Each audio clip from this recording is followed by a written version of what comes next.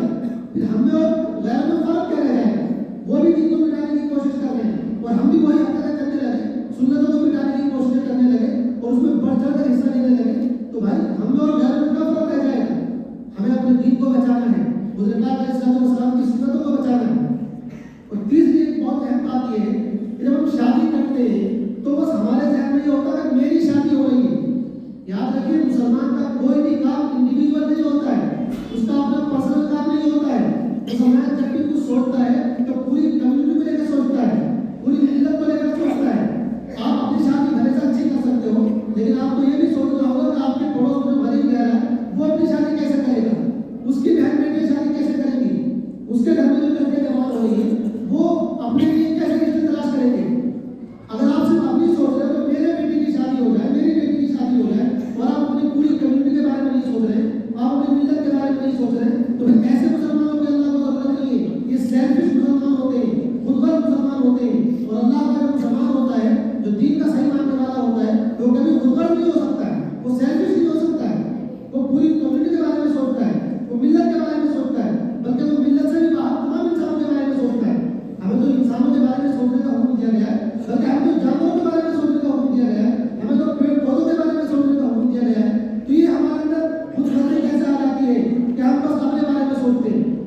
جب شادی ہوتی ہے تو لوگ ہیں مائک ڈی جے بجا رہے ہوتے ہیں، پورا آواز میں رات کے 12 بجے تک بج رہے ہیں. بھائی آپ کیا شادی ہو رہی ہے، دوسروں کے یہاں شادی نہیں ہو رہی ہے.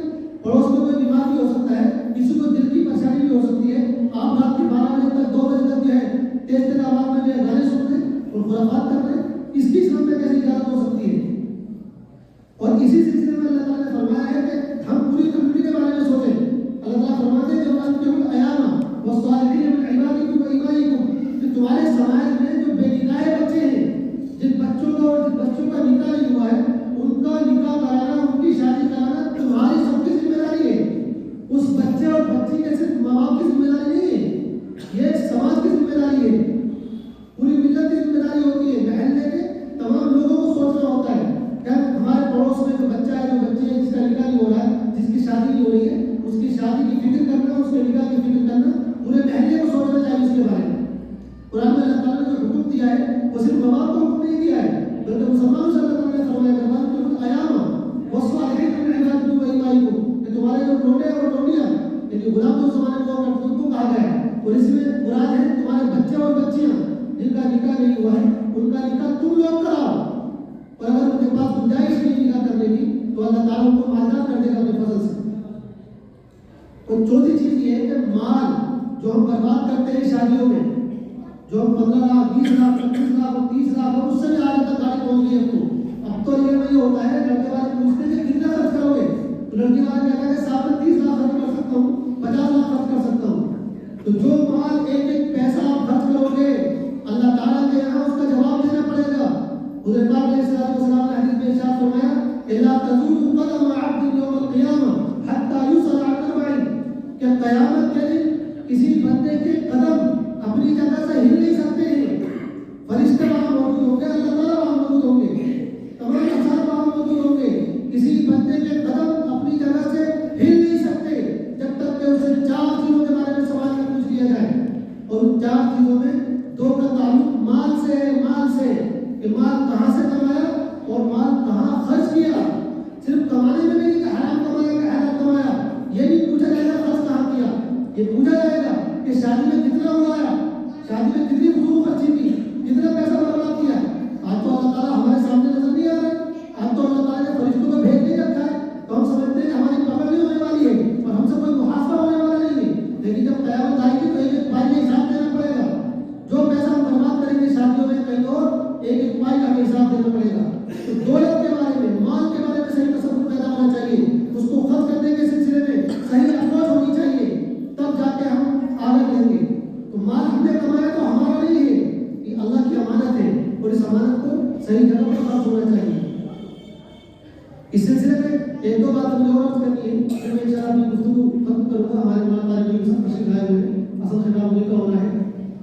ایک بات تو مجھے عرض کرنی ہے کہ کبھی کبھی جب کوئی نوجوان سادہ شادی کرنا چاہتا ہے تو اس کے والدین رکاوٹ بنتے ہیں. بہت مرتبہ واقعی ہمارے یہاں علی گڑھ میں ایک جگہ جماعت میں جو ہے ایک لڑکا ہم نے اس کو سمجھایا تقریب وغیرہ کے ذریعے تو بیچارے کو اس نے ارادہ کیا کہ وہ سادہ شادی کرے, لیکن میرے پاس آیا کہ میرے ابو تیار نہیں ہو رہے, امی تیار نہیں ہوئی. تو یہ بہت ہوتا ہے کہ لڑکا کبھی کبھی کیونکہ آج کل ماشاء اللہ نوجوانوں میں دین کی جان بڑھ رہا, وہ دین کی طرف تھوڑا بڑھ رہے ہیں, یہ چیز پیدا ہو گئی, یہ خوشحالی چیز ہے. لیکن کیونکہ ماں پرانے زمانے کی پرانے خیالات کی, ابا بھی پرانی پیڑھی کے ہیں, تو ابا کہتے ہیں کہ میری تو نام کر رہا ہے کہ سادہ شادی کرے گا. تو پہلی گزارش تو والدین سے ہے, ماں کی نصیب کرتی ہے تو ماؤں سے ہے, اور آپ حضرات سے بھی والدین کسی کے کہ بھائی اگر آپ کا بچہ سادہ شادی کرنے کی نیت کر رہا ہے تو خدا کے واسطے رکاوٹ مت بنیے, اس کے پاؤں کی زندگی مت بنیے. آپ کو تو خوش ہونا چاہیے, آپ کو تو خوش ہونا چاہیے کہ آپ کا بچہ ایک سنت کو زندہ کر رہا ہے, اس کو بھی ثواب ملے گا, آپ کو بھی ثواب ملے گا. اور دوسری بات مجھے نوجوانوں سے عرض کرنی ہے, میں اپنی چھوٹی سی زندگی کے تجربے کی روشنی میں کہہ رہا ہوں کہ کبھی کبھی آپ کے والدین حالانکہ والدین بہت پولیس ہوتے ہیں, لیکن وہ اس نام کے چکر میں رشتہ ایسی جگہ طے کرتے ہیں جہاں مال زیادہ ملتا ہے. اس کے نتیجے میں کبھی کبھی جو بہو آتی ہے اپنے گھر میں, آپ کی جو بیوی آتی ہے وہ اچھی نہیں آتی ہے. وہ یہ نہیں دیکھ رہے کہ لڑکی نیک ہونی چاہیے, لڑکی دیندار ہونی چاہیے, وہ یہ دیکھ رہے ہیں کہ میری نام اونچی کہاں سے ہوگی. تو بس اوقات میں دھوکہ کھا جاتے ہیں. اس سلسلے میں اگر کوئی نوجوان سادہ شادی کا تیار کر رہا ہے, ارادہ کر رہا ہے اور والدین رکاوٹ بن رہے ہیں, بالکل ماننے کی ضرورت نہیں ہے. ایسے میں والدین کی کوئی اطاعت کی ضرورت نہیں ہے. حضرت پاک علیہ السلام نے صاف ارشاد فرمایا کہ لا طاعۃ لمخلوق فی معصیۃ اللہ, کہ اللہ کی اگر نافرمانی ہو رہی ہو تو پھر کسی مخلوق کی اطاعت کی کوئی ضرورت نہیں ہے, کوئی گنجائش نہیں ہے, چاہے وہ والد ہو چاہے وہ والدہ ہو. ان کا مقام بہت اونچا ہے, وہ ہمارے سروں کا تاج ہے, لیکن ہمارے لیے اطاعت سب سے پہلے اللہ اور اس کے رسول کی ہے. دوسری بات مجھے اپنی ماں اور بہنوں سے عرض کرنی ہے کہ شادیوں کے سلسلے کی جو خرافات ہوتی ہے ان میں سب سے بڑا جو رول ہوتا ہے وہ عورتوں کا ہوتا ہے, خواتین کا ہوتا ہے. زیادہ تر جو رسمیں ہوتی ہیں ان میں خواتین پیش رہتی ہیں. ماشاء اللہ یہ خواتین تشریف لائی ہوئی ہے, اس کا مطلب یہ ہے کہ ان میں یہ جذبہ ہے کہ وہ اس دین کو آگے بڑھانا چاہتی ہیں, اس دین کے اندر جو رکاوٹیں آ رہی ہیں ان کو دور کرنا چاہتی ہیں. وہ بھی حضرت پاک علیہ الصلوۃ والسلام کی سنتوں کو زندہ کرنے کا خواب دیکھ رہی ہے. یہ بہت اچھی بات ہے, اور کوئی بھی تحریک بغیر خواتین کو شامل کیے ہوئے کامیاب نہیں ہو سکتی ہے. کوئی بھی تحریک عورتوں کو شامل کیے بغیر کامیاب نہیں ہو سکتی ہے. تو میں اپنی ماں اور بہنوں سے بھی گزارش کروں گا کہ آپ اپنے یہاں کی رسموں کو کم کرنے کی کوشش کریں. اگر خواتین تیار ہو جائیں, بسا اوقات دیکھنے میں آتا ہے کہ آدمی تیار ہو جاتا ہے لیکن وہ گھر کی عورتوں کے سامنے مجبور ہوتا ہے. گھر کی عورتیں بہت جو ہے پریشر بناتی ہیں, فورس کرتی ہیں. تو خواتین اگر تیار ہو جائیں اور خواتین ارادہ کر لیں تو انشاءاللہ یہ کام بہت آسان ہو سکتا ہے. اور ایک آخری بات مجھے عرض کرنی ہے, ہمارے یہاں شاید تبلیغ کے ساتھ بھی تشریف رکھتے ہوں گے اور ہمارے کچھ علماء حضرات مولوی حضرات بھی ہوں گے. اگر صرف یہ دو طبقے ارادہ کر لیں, ایک ہمارے مولوی حضرات علماء حضرات اور ایک ہمارے تبلیغ کے جو ساتھی ہیں, کہ کم سے کم ہمیں تو سادہ شادی کرنی ہے, باقی دنیا کیا کر رہی ہے باہر ہو جائے, کم سے کم ہمیں تو سادہ شادی کرنی ہے. دیکھنے میں تو یہ آ رہا ہے کہ ہمارے مولوی حضرات بھی بہت آزاد ہے باہر لینے کے چکر میں کئی رشتے ہمارے مولویوں کے آئے, لیکن صرف اسی وجہ سے کہ بس ان کو بھی وہی چاہیے جو اور عام لوگوں کو چاہیے. تو جو علماء حضرات ہیں, جو مولوی حضرات ہیں اور جو ہمارے جماعت کے ساتھی ہیں, اگر وہ یہ ارادہ کر لیں کہ ہمیں سادہ شادی کرنی ہے تو انشاءاللہ 20-25% تو خود بخود ہی معاملہ ختم ہو جائے گا. لڑکے کم سے کم ضرور ارادہ کریں. لڑکی کے آگے باپ مجبور ہوتا ہے, لڑکی کے آگے کبھی کبھی مجبوری ایسی ہو جاتی ہے جو سماج نے جگہ رکھا ہے, تو ہم پہلا اسٹیپ یہ طے کریں کہ کم سے کم میں اپنے بیٹے کے لیے جہیز نہیں دوں گا, اپنی بہن اپنی شادی میں جہیز نہیں دوں گا. اگر بہن بیٹی کے لیے دینا پڑ رہا ہے مجبوری والا بات ہے, لیکن میں اپنی شادی میں نکاح نہیں کروں گا. یہ پہلا اسٹیپ ہے کہ لڑکے اس کے لیے تیار ہو جائیں, اور جب آپ اس کے لیے خود تیار ہو جائیں گے تو انشاءاللہ آگے وہ پتہ بھی آئے گا کہ ہماری یہ شادیاں سادہ ہونے لگیں گی. بہرحال میں مبارکباد پیش کرتا ہوں خاص طور سے اپنے عزیز مولانا یوسف صاحب کو اور حاجی ضرور صاحب کو اور اس تحریک کے شامل تمام لوگوں کو, آپ تمام حضرات کو, خواتین کو, ماں اور بہنوں کو, کہ آپ یہ بہت ہی بڑا کام انجام دے رہے ہیں. حضرت پاک علیہ السلام کی سنتوں کو زندہ کرنے کا کام انجام دے رہے ہیں. بہت مبارکباد کے مستحق ہیں. دعا کریں کہ اللہ تعالیٰ ہم سب کو اس تحریک کا حصہ بنائیں اور اس تحریک کو ہمارے لیے آسان بنائیں. لیکن جیسے میں نے عرض کیا, اس میں کچھ وقت لگ سکتا ہے, تو مایوس ہونے کی ضرورت نہیں ہے, حوصلہ ہارنے کی ضرورت نہیں ہے. ایسے جو نوجوان سادہ شادی کریں ان کے نکاحوں کو, ان کی شادی کو خوب پروموٹ کریں, خوب اس کو عام کریں,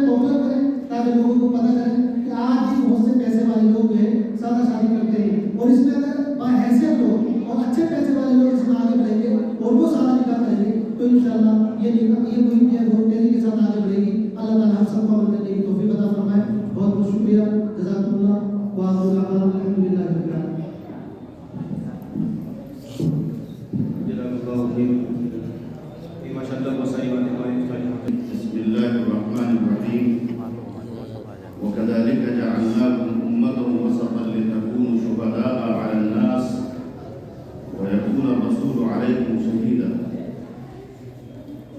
وقال الله عز وجل: يريد الله بكم اليسر ولا يريد بكم العسر. صدق اللہ العظیم. میرے دینی اور ایمانی بھائیوں، ماؤں اور بہنوں، اس سلسلے کا آج یہ غالباً 5واں اجتماع ہے،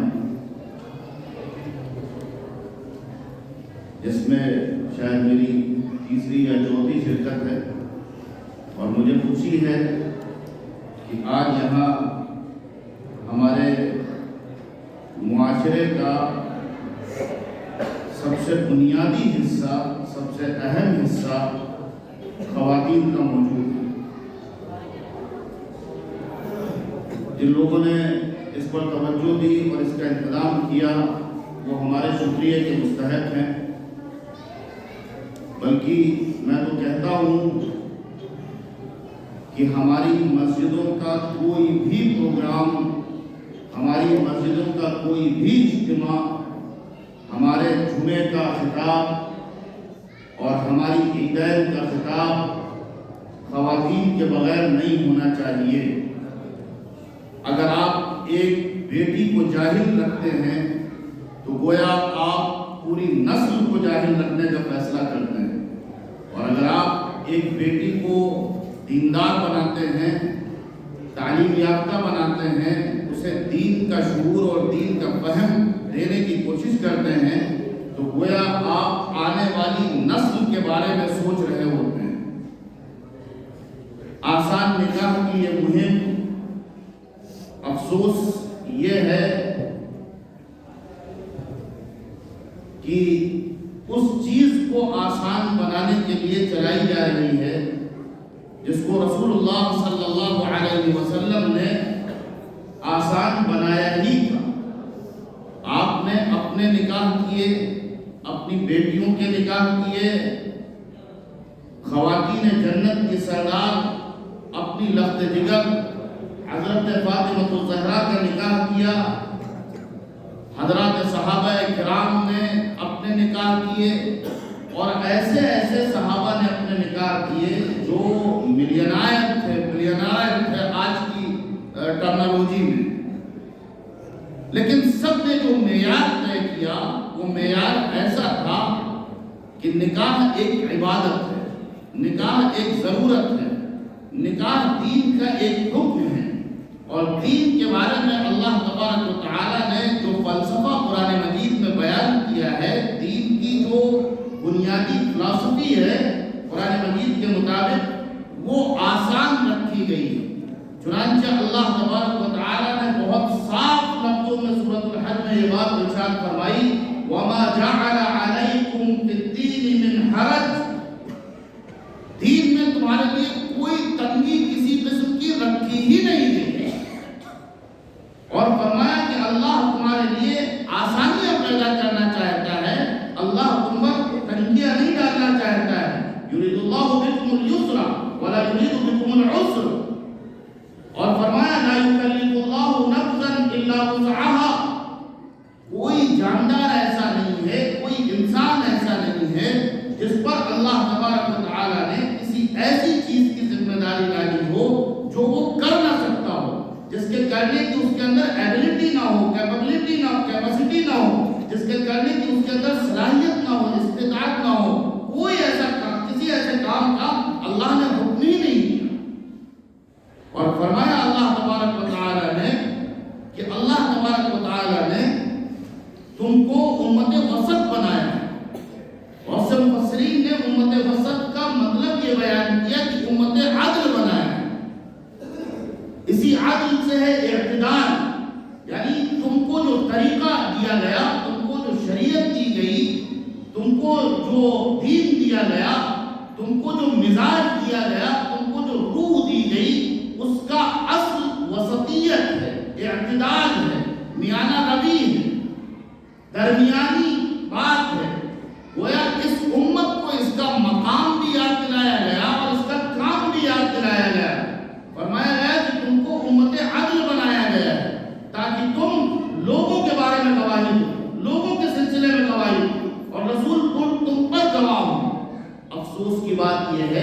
کہ جس امت کو یہ مقام دیا گیا تھا، جس امت کے لیے اس کی ایک ضرورت کو، اس کے دین کے ایک حکم کو آسان بنایا گیا تھا، اس امت نے اسے خود اتنا مشکل بنا لیا ہے، اتنا پیچیدہ بنا لیا ہے کہ آج اسے آسان کرنے کی مہم چلائی جا رہی ہے۔ لیکن اتنے افراد کا، اور جو بھی خواتین پردے میں موجود ہوں، ان کی موجودگی اس بات کی علامت ہے کہ معاشرہ اس مشکل سے جوجھ رہا ہے، کرا رہا ہے، تکلیف میں ہے، پریشان ہے۔ ہر دل سے یہ ہوک اٹھ رہی ہے کہ اس چیز کو آسان ہو جانا چاہیے، ان رسومات کو ختم ہو جانا چاہیے، لیکن ہر شخص پریشان ہے کہ آخر اس کو ختم کیسے کیا جائے۔ تو آج ماشاءاللہ مرد بھی موجود ہیں اور خواتین بھی موجود ہیں، اور قرآن مجید دونوں کو برابر خطاب کرتا ہے۔ اسلام میں عورت کا بڑا مقام رکھا گیا ہے، عورت کو قرآن مجید یکساں طور پر خطاب کرتا ہے، اور بعض جگہ تو صراحت کے ساتھ جہاں ضرورت پڑی ہے وہاں ان المسلمین والمسلمات والمؤمنین والمؤمنات والقانتین والقانتات الی آخر الآیہ، برابری کے سطح کے ساتھ، صراحت کے ساتھ، وضاحت کے ساتھ ان کا تذکرہ کیا گیا ہے۔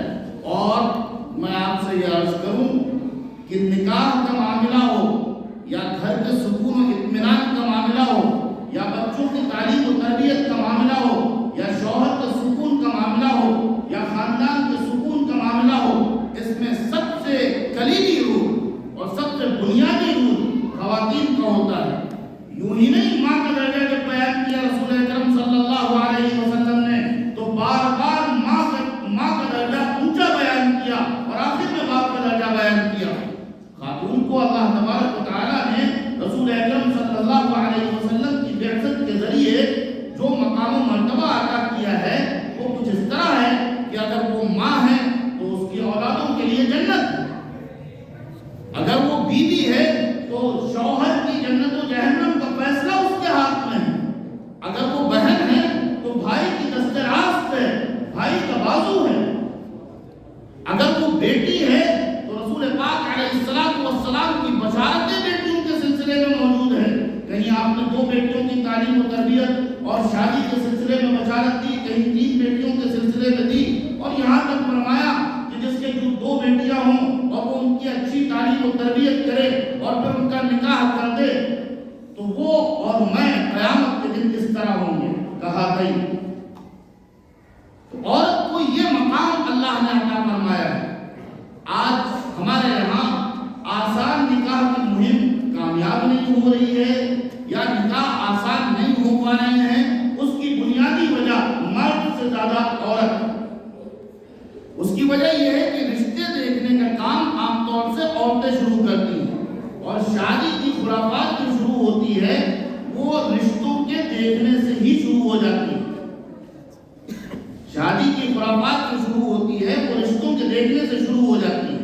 عام طور پر دینی مزاج نہیں ہوتا ہے، دینی فکر نہیں ہوتی ہے۔ ابھی آپ نے سنا کہ جب رشتے دیکھے جاتے ہیں تو عام طور سے یہ تصور میں نہیں ہوتا ہے کہ دیندار ہے کہ نہیں، ایمان اس کا درست ہے کہ نہیں، نماز پڑھتا ہے یا نہیں، ان چیزوں سے کوئی مطلب نہیں ہوتا ہے۔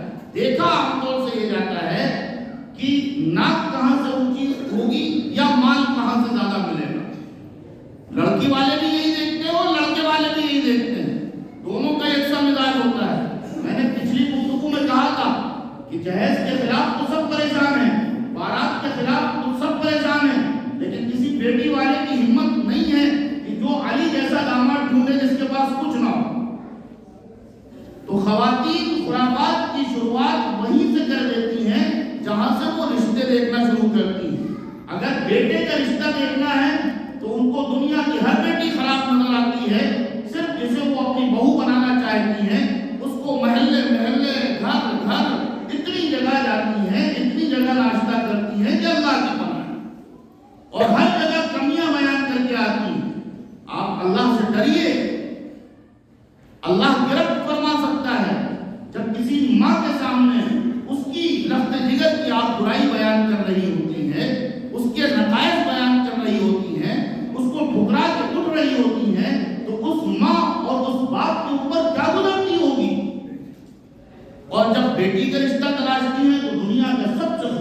داماد چاہیے ہوتا ہے، دنیا کا سب سے مالدار داماد چاہیے ہوتا ہے۔ پھر اس کے بعد وہ مسلمان جس کو یہاں تک کہا گیا ہے کہ اس کے دین کا کوئی اعتبار نہیں، جس میں ایفائے عہد کی خو نہیں ہے، عادت نہیں ہے، جس کے اندر معاہدہ پورا کرنے کی عادت نہیں ہے، اس کے دین کا کوئی اعتبار نہیں ہے۔ یہ اللہ کے رسول صلی اللہ علیہ وسلم کی حدیث ہے۔ تو زبان سے کام نہیں چلتا ہے، بکریاں بیچی جاتی ہیں، بکرے خریدے جاتے ہیں، لفافے دیے جاتے ہیں، پیسوں کا تبادلہ ہوتا ہے۔ یہ انسان جو اشرف المخلوقات تھا، جس کو سب سے زیادہ فضیلت دی گئی تھی، یہ کتنا گر جاتا ہے، کس قدر گر جاتا ہے کہ بغیر پیسے کے تبادلے کے، بغیر سامان کے تبادلے کے، اور لڑکے والوں پر تو اللہ رحم کرے، ایسے ذلیل، ایسے مجرم اور ایسے بدماش اور حریص قسم کے ہوتے ہیں کہ صرف منگنی میں 25 لوگوں کو لے کے جاتے ہیں، 50 لوگوں کو لے کر کے جاتے ہیں، اور اس کے بعد یہی نہیں کہ لڑکی والا لڑکے کا پیٹ بھرے اور پھر لڑکے کے باپ کی جہنم بھرے، اس کو کچھ نہ کچھ 1500 روپے جتنے لوگ شامل ہیں سب کو دینا ہے۔ یہ کس کا طریقہ ہے؟ یہ جناب محمد رسول اللہ صلی اللہ علیہ وسلم کا طریقہ نہیں ہے، یہ حضرات خلفائے راشدین کا طریقہ نہیں ہے، یہ سلف امت کا طریقہ نہیں ہے، بلکہ میں آپ سے کہتا ہوں یہ امت کے شریف لوگوں کا طریقہ نہیں ہے، یہ کمینوں کا طریقہ ہے، یہ مشرکوں کا طریقہ ہے، یہ مجرموں کا طریقہ ہے، یہ ہندوانہ رسمیں ہیں۔ اس ملک میں جو دوسرے مذاہب کے لوگ ہمارے یہاں رہتے ہیں، یہ ان کی رسمیں ہیں۔ اور پھر یہ عورت کبھی ساس بنتی ہے، کبھی نند بنتی ہے، کبھی جٹھانی بنتی ہے، یہ مختلف رشتے وجود میں آتے ہیں۔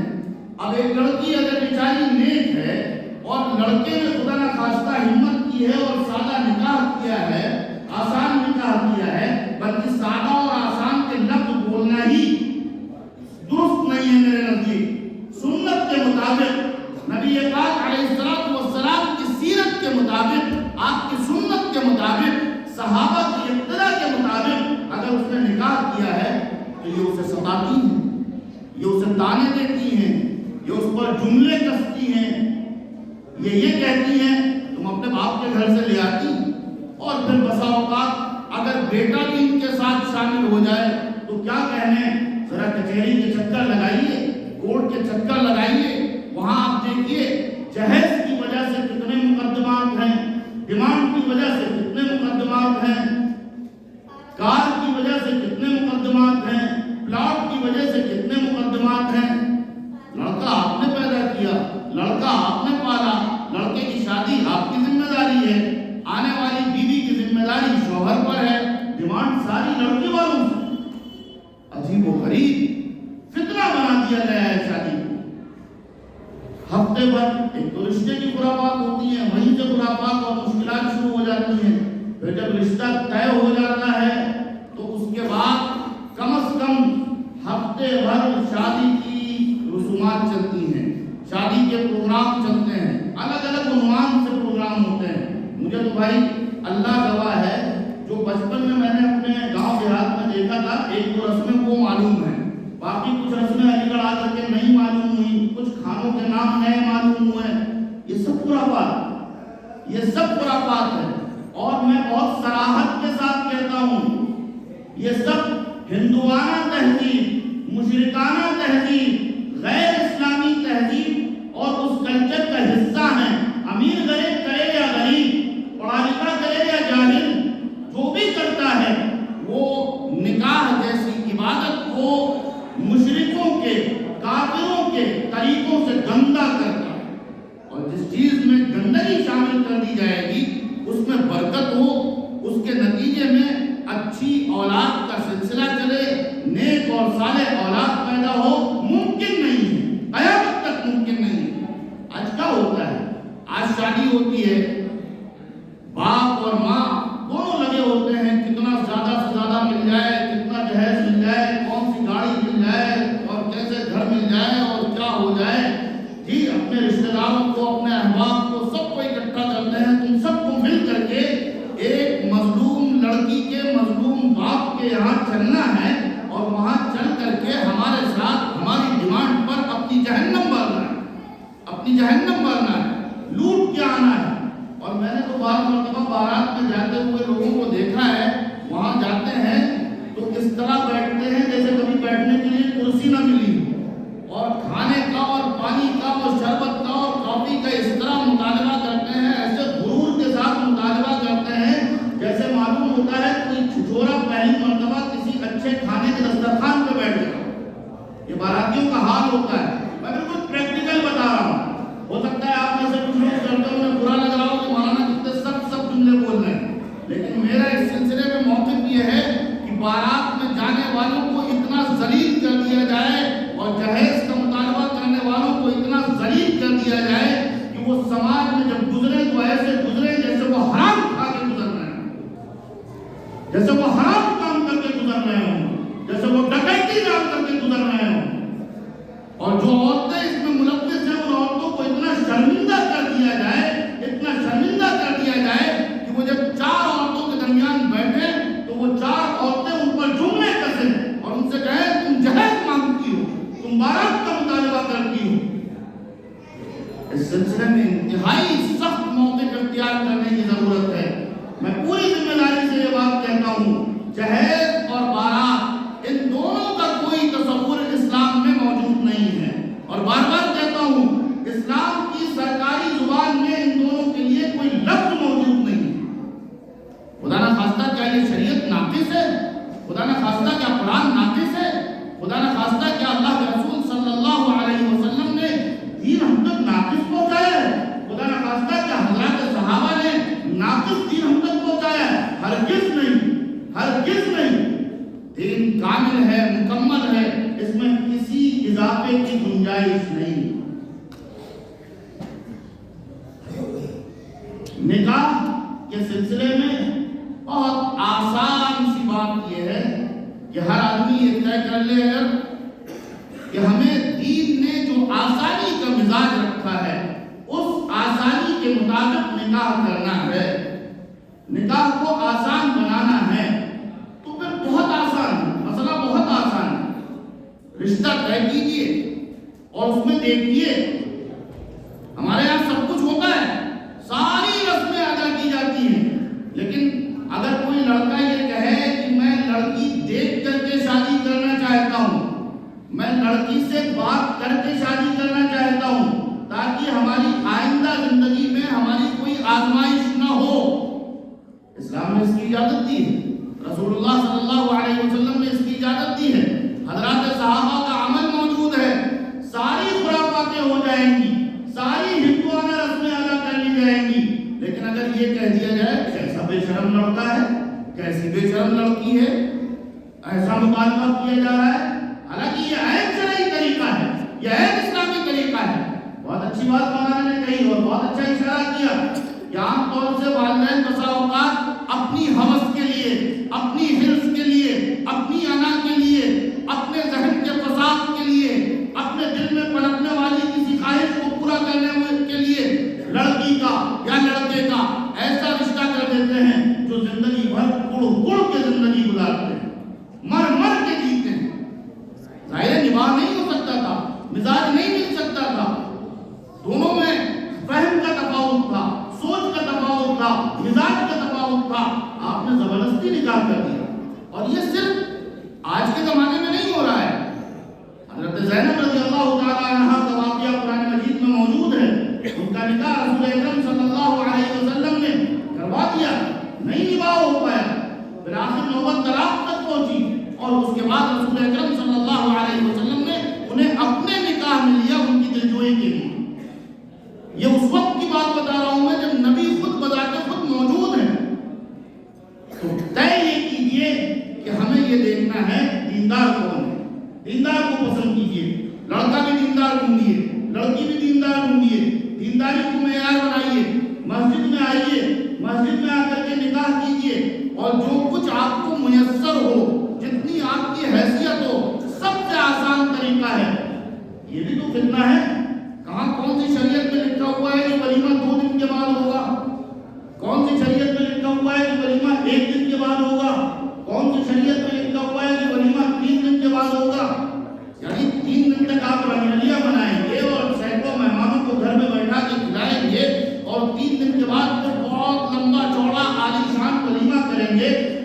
زندگی میں کبھی بھی ملاقات نہیں ہوئی تھی اس کو بھی بلا کے لائیں گے، کیونکہ آپ کو افرادی قوت دکھانی ہے. میرے پیچھے اتنے لوگ ہیں، میری اتنی حیثیت ہے، میں شہر کا اتنا بڑا آدمی ہوں، میں نے ولیمے میں اتنے آئٹم اکٹھا کیے، میں نے اتنے لوگوں کو دعوت دی. آپ کو تو یہ دکھانا ہے. ورنہ سب سے بہتر طریقہ کیا ہے؟ مسجد میں نکاح کیجیے، وہیں لڑکے والے کی طرف سے ولیمہ ہو جائے، وہیں ناشتہ ہو جائے، وہیں کھانا ہو جائے.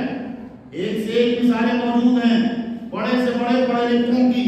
ایسے لوگوں کی مثالیں آپ کو میں دے رہا ہوں جن کو میں براہ راست نہیں جانتا ہوں، لیکن ان کے نکاح کی تفصیلات آتی رہتی ہیں. یہیں 150 کلومیٹر دور دہلی میں مسجد ارشاد اسلام میں ایسے ایسے نکاح ہوتے ہیں. معلوم ہوا لڑکا انجینئر ہے، MBBS ڈاکٹر ہے، لڑکی بھی ویل کوالیفائڈ ہے، باپ بھی ویل سیٹلڈ ہے، بڑے عزت دار لوگ، بڑے ویل کلچرڈ لوگ، بڑے مہذب لوگ. اور وہ مسجد میں آئے، وہیں بیٹھ کر کے لڑکی والوں اور لڑکے والوں نے نکاح کیا. تھوڑی سی نکاح کے سلسلے میں گفتگو ہوئی، شوہر کے اور بیوی کے حقوق بتائے گئے، اور اس کے بعد وہیں نکاح ہوا اور وہیں لڑکے کی طرف سے پیکٹ تقسیم کر دیے گئے، وہی ولیمہ ہو گئے. اب ظاہر ہے کہ شادی کا موقع ہے، کوئی میت کا موقع نہیں ہے، خوشی بھی ہوتی ہے. ایسی خوشی کے موقع پر سگی پھوپھی بھی موجود ہوں گی، نانی بھی موجود ہوں گی، سگی خالائیں بھی ہوں گی، چچا بھی ہوں گے. یہ جو بلڈ ریلیشنز ہیں، سگے رشتہ دار ہیں، یہ گھر میں موجود ہوں گے. لڑکی کی رخصتی کا موقع ہوگا یا لڑکے کی بیوی کی آمد کا موقع ہوگا، اس موقع پر یہ سگے رشتہ دار موجود ہوں گے. آپ ایک وقت ذرا اچھا کھانا پکائیے، اپنی حیثیت کے مطابق پکائیے، اپنے گھر میں کھا لیجیے. ہو گیا، نکاح بھی ہو گیا، ولیمہ بھی ہو گیا. نکاح ایک عبادت ہے، عبادت میں منصب نہیں چل سکتا ہے. نکاح ایک ضرورت ہے. ضرورت کو آپ مشکل بنا دیں گے تو پھر گمراہیاں عام ہو جائیں گی، بدکاریاں عام ہو جائیں گی. آئے دن ڈیٹا آتا رہتا ہے، آئے دن اس طرح کے واقعات رونما ہوتے رہتے ہیں، آئے دن لوگ اپنی پریشانیاں بیان کرتے رہتے ہیں، آئے دن لوگ اپنے قرضوں کی داستانیں سناتے رہتے ہیں، آئے دن لوگ اپنی پیڑا سناتے ہیں، دکھی ہوتے ہیں. کہتے ہیں صاحب 3 سال پہلے لڑکی کی شادی کی تھی، آج تک قرضہ نہیں ادا کر پایا. اس سلسلے میں پھر کہتا ہوں سب سے بڑا کردار عورتوں کا ہے. عورتیں اپنے شوہر کو جہنمی بنانے میں بڑا کردار ادا کرتی ہیں. عورتیں کہتی ہیں پڑوس میں آج اے سی لگا ہے، ہمارے گھر میں بھی اے سی ہونا چاہیے. مرد کو اتنا ٹیس کرتی ہیں کہ وہ سوچتا ہے چلو کہیں سے بھی 30-35 ہزار روپے چوری کر کے لائے جائیں، حرام کما کے لائے جائیں، رشوت میں لائے جائیں، لیکن اے سی لگوانا ہے. حالانکہ عورت کا کردار یہ ہونا چاہیے وہ عائشہ کی باندھی ہے، وہ خدیجہ کی باندھی ہے، وہ فاطمہ کی باندھی ہے. امہات المؤمنین اور بنات طاہرات کا اتباع کرتے ہوئے اس کا کردار یہ ہونا چاہیے کہ اگر اس کا بچہ ایک کھجور بھی ایسا اٹھانے جو مشکوک ہو تو اپنے بچے کے حلق میں انگلی ڈال کر کے اس کی الٹی کرا دینا چاہیے کہ میرے بچے کے پیٹ میں حرام نہیں جائے. اگر اسے شوہر کے بارے میں یہ معلوم ہے کہ شوہر کی تنخواہ 20,000 روپے ہے، اس کی آمدنی 25,000 روپے ہے، تو جس مہینے شوہر 2-4-5 ہزار کا سامان فالتو لائے اسے گریبان پکڑنا چاہیے، سوال کرنا چاہیے. بتاؤ کہیں سے بھیک مانگ کے تو نہیں لائے ہو، بتاؤ کہیں سے چوری کر کے نہیں لائے ہو، بتاؤ تم کیسے لائے ہو. اور سن لو ہمارا یہ فیصلہ ہے، ہم بھوکے رہ لیں گے لیکن ہم تمہیں جہنم میں جاتا نہیں دیکھ سکتے. بیوی کا کام ہے، ماں کا کام ہے، بہن کا کام ہے وہ اپنے شوہر سے، وہ اپنے بیٹے سے اور وہ اپنے بھائی سے یہ کہے کہ ہم جہنم میں تمہیں نہیں جانے دیں گے، ہم بھوکے رہ لیں گے، ہم پیٹ میں پتھر باندھ لیں گے. ہم ان صحابیات کا اتباع کرتے ہیں جو اپنے بیٹوں کو میدان جنگ میں قربان کر کے بھی یہ کہا کرتی تھی کہ اگر محمد سلامت ہے تو ہمارا کچھ بھی بگڑا نہیں، سب کچھ سلامت ہے. آپ کا کردار یہ ہونا چاہیے، نہ کہ آپ کا کردار یہ ہوتا ہے وہ فلاں پھپھو کو بھی بلا لیجیے اور وہ بمبئی والی کو بھی بلا لیجیے اور وہ کلکتے والی جو ہماری دوست ہے ان کو بھی بلا لیجیے. اور دیکھیے انہوں نے اپنی لڑکی کی شادی میں مہندی لگانے والی بمبئی سے بلائی تھی، اس نے 25,000 تو لیے تھے، 25,000 آپ بھی دے دیجیے. ارے ظالموں، مہندی اپنے ہاتھ سے لگا لو اگر مہندی ضروری ہے. 25,000 روپے میں تم اپنے کسی رشتہ دار کا پیٹ بھر دو، کسی غریب کے بچے کو اسکول بھیج دو، کسی یتیم کے سر پہ ہاتھ رکھ دو،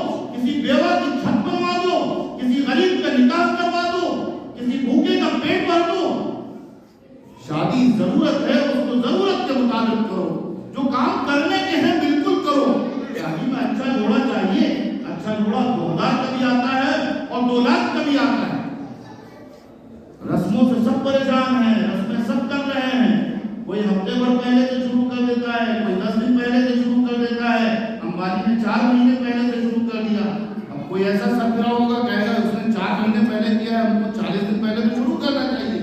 لیکن ان رسموں میں گھر کر کے معاشرہ تباہ ہو رہا ہے، سماج تباہ ہو رہا ہے، گھر تباہ ہو رہے ہیں. باپ کے اوپر جو بوجھ ہوتا ہے وہ بس باپ ہی جانتا ہے. دن بھر کس طرح سے وہ پسینہ بہاتا ہے، جس محنت سے وہ پائی جوڑتا ہے اور اپنے بچوں کے نکاح کی فکر کرتا ہے، وہ بس باپ کا ہی دل اور اس کا ہی جگر ہوتا ہے. بہت سی مائیں ہوتی ہیں، پریشان ہوتی ہیں، کیسے نکاح کریں گے، کیسے شادی کریں گے، لیکن اس کیسے کے سوال کے بعد بھی رسمیں نہیں چھوڑ پاتی ہیں. نہیں یہ والی رسم تو ہونی ہے، نہیں یہ والا کھانا تو بننا ہے، نہیں ان کو تو بلانا ہے. میں اکثر یہ بات کہا کرتا ہوں کہ رسول اکرم صلی اللہ علیہ وسلم کی پوری سیرت پڑھ لیجیے، آپ کو کہیں بھی یہ بات نہیں ملے گی کہ آپ نے کسی ولیمے اور کسی نکاح میں شرکت کے لیے دور دراز کا سفر کیا ہو، مدینے کے باہر کسی شہر میں صرف اس لیے گئے ہوں کہ ہم نکاح میں شرکت کے لیے جا رہے ہیں.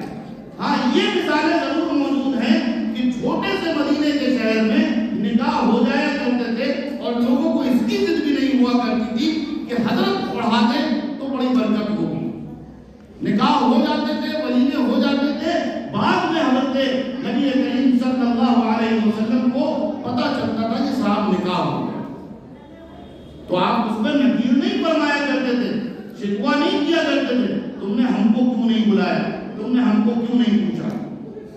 تمہیں بزرگوں باتیں بہت ساری ہو سکتی ہیں، تفصیلات اس سلسلے میں بہت ہیں. ایک رسم پر گفتگو کی جائے تو ایک گھنٹہ ناکافی ہوگا، لیکن ظاہر ہے کہ ایک مجلس سے ساری گفتگو نہیں ہو سکتی ہے. یہ مہم چل رہی ہے اور انشاءاللہ چلے گی. قرآن کریم نے جب شراب کو حرام کیا، شراب اہل عرب کے لوگوں کی تعبیر کے مطابق گھٹی میں پڑی ہوئی، اس طرح سے وہ شراب کے عادی تھے کہ اچھے لوگ، شریف لوگ شراب پیا کرتے تھے. قرآن نے پہلے شراب کو فسق کہا، اس کے بعد دوسرے مرحلے میں قرآن نے یہ حکم دیا کہ دیکھو نشے کی حالت میں، یعنی شراب پی کر کے نشے کی حالت میں نماز پڑھنے مت جاؤ. تیسرے مرحلے میں شراب کو حرام قرار دیا اور اس پر حد جاری تو وقت لگے گا. معاشرے کو بدلنے میں حضور نبی کریم صلی اللہ علیہ وسلم کو مکے سے مدینے کی ہجرت کرنی پڑی. 23 سال میں جا کر کے یہ اعلان کیا گیا کہ یہ دین مکمل ہو گیا اور حضرات صحابہ کرام نے پھر آئیڈیل بنا کر کے، نمونہ بنا کر کے اس دین کو امت کے سامنے پیش کیا. آج مہم چلائی جا رہی ہے. اگر کوئی یہ سمجھے کہ مہینے بھر میں اور 2 ہفتے 4 ہفتے میں اس کا رزلٹ آ جائے گا تو یہ اس کی خام خیالی ہے اور اس کی نیک تمنائیں آنے کو آ سکتا ہے. صرف جتنے لوگ یہاں موجود ہیں، جتنے مرد یہاں موجود ہیں، جتنی خواتین یہاں موجود ہیں، وہ اگر اس بات کو طے کر لیں کہ ہم لڑکی والوں کی دعوت میں شریک نہیں ہوں گے. ہمارے رشتہ دار ہیں، ہمارے سگے رشتہ دار ہیں، ہم رشتہ بھی نہیں توڑیں گے، رشتہ بھی منقطع نہیں کریں گے، اس لیے کہ قطع رحمی اللہ کو پسند نہیں ہے. وہ میرج ہال میں لڑکی کی طرف جو دعوت کر رہے ہیں ہم وہاں نہیں جائیں گے، گھر جائیں گے، ان سے ملاقات کریں گے، ان سے کہیں گے کہ بھئی لڑکی والوں پر اللہ کے رسول صلی اللہ علیہ وسلم کی شریعت میں کوئی کھانا نہیں رکھا گیا ہے، اس لیے ہم آپ کو اس مجلس میں شریک نہیں ہوں گے. بیٹی آپ کی بھی رخصت ہو رہی ہے، بیٹی وہ ہماری بھی ہے، ہمارے لیے، ہمارے دل میں اس کے لیے نیک تمنائیں ہیں، نیک جذبات ہیں. کچھ تو پتہ ہے باپ دینا چاہے، بہت اچھی بات ہے، خوشی کے موقع پر اپنی بیٹی کو دیجیے، وہ ایک الگ مسئلہ ہے. لیکن یہ طے کر لیجیے کہ بیٹی والوں کی طرف سے جو کھانا ہوتا ہے اس میں ہم شریک نہیں ہوں گے. اور میں تو آج سے نہیں 10 سال سے بہت صراحت کے ساتھ کہتا ہوں، وہ کھانا یعنی وہ دعوت عام، اگر اس کے سگی بہن موجود ہے، سگی پھوپھی موجود ہے، سگی خالہ موجود ہے، وہ گھر میں مہمان ہے، مہمان کے لیے کھانے کا اہتمام ہوگا، اس میں کوئی دو رائے نہیں ہے. لیکن یہ جو طریقہ ہے کہ لڑکی کے کھانے کو بھی ولیمہ کہا جاتا ہے اور بے شرمی کے ساتھ اس کے کارڈ تقسیم کیے جاتے ہیں اور 700 800 1000 لوگ آ کر کے کھانا کھاتے ہیں، اس کھانے کی شریعت محمدی میں کوئی صنعت نہیں، کوئی گنجائش نہیں. وہ کھانا حرام ہے، ناجائز ہے. اس مجمع میں بیٹھے لوگ اگر یہ طے کر لیں کہ ہم صرف بنفس نفیس یہ طے کرتے ہیں کہ ذاتی طور پر آج سے لڑکی والوں کی دعوت میں شریک نہیں ہوں گے، یہ ایک ایسا انقلابی قدم ہوگا کہ 1 سال کے اندر انشاءاللہ العزیز 60 سے 70% علی گڑھ میں لڑکی والوں کی طرف سے دعوتیں بند ہو جائیں گی۔ اسی طرح جتنے لوگ یہاں بیٹھے ہوئے ہیں وہ یہ طے کر لیں کہ بارات کو ہم حرام سمجھتے ہیں، ہم ہرگز بارات میں شریک نہیں ہوں گے، نہ اپنے گھر سے لے جائیں گے اور نہ شریک ہوں گے۔ جب آپ شریک نہیں ہوں گے، دیکھیں آزمائشیں آتی ہیں، ابھی مولانا نے آپ کو بتایا کہ آزمائش کیسی ہوئی، لیکن ان آزمائشوں میں جو کھڑا اتر جائے، جو ڈٹ جائے، وہی سرخرو ہوتا ہے۔ اللہ تبارک و تعالیٰ نے اس لیے تو قرآن مجید میں حکم دیا ہے کہ اللہ کی وحدانیت کو قائم کر لو، پھر اس پر ڈٹ جاؤ، پھر اس پر جم جاؤ۔ ایک بار آزمائش آئے گی، 2 بار آزمائش آئے گی، جب آپ ڈٹ جائیں گے تو آزمائشیں پہاڑوں سے ٹکرا کر کے چور ہو جائیں گے آپ کے عزم کے سامنے۔ صحابہ نے آزمائش جھیلی نا، قربانیاں دی، پورا معاشرہ بدل گیا۔ جب مکہ مکرمہ میں حضور پاک علیہ السلام نے کہا یا ایھا الناس قولوا لا الہ الا اللہ تفلحوا، اے لوگوں ایک اللہ کو معبود مان لو، اللہ کے سوا کوئی معبود نہیں ہے، یہ بات کہہ دو، کامیاب ہو جاؤ گے۔ تو کفار نے یوں مخالفت نہیں کی تھی، وہاں صرف ایک معبود کے ماننے کا مسئلہ نہیں تھا، خانہ کعبہ میں جا کے ایک اللہ کے لیے نماز پڑھنے کا مسئلہ نہیں تھا۔ ان کو یہ معلوم تھا کہ محمد یہ جو جملہ کہہ رہے ہیں، اس جملے کا مطلب یہ ہے کہ اب پوری سوسائٹی کا رنگ بدل دیا جائے گا، سب کو اسلام کے رنگ میں رنگ دیا جائے گا۔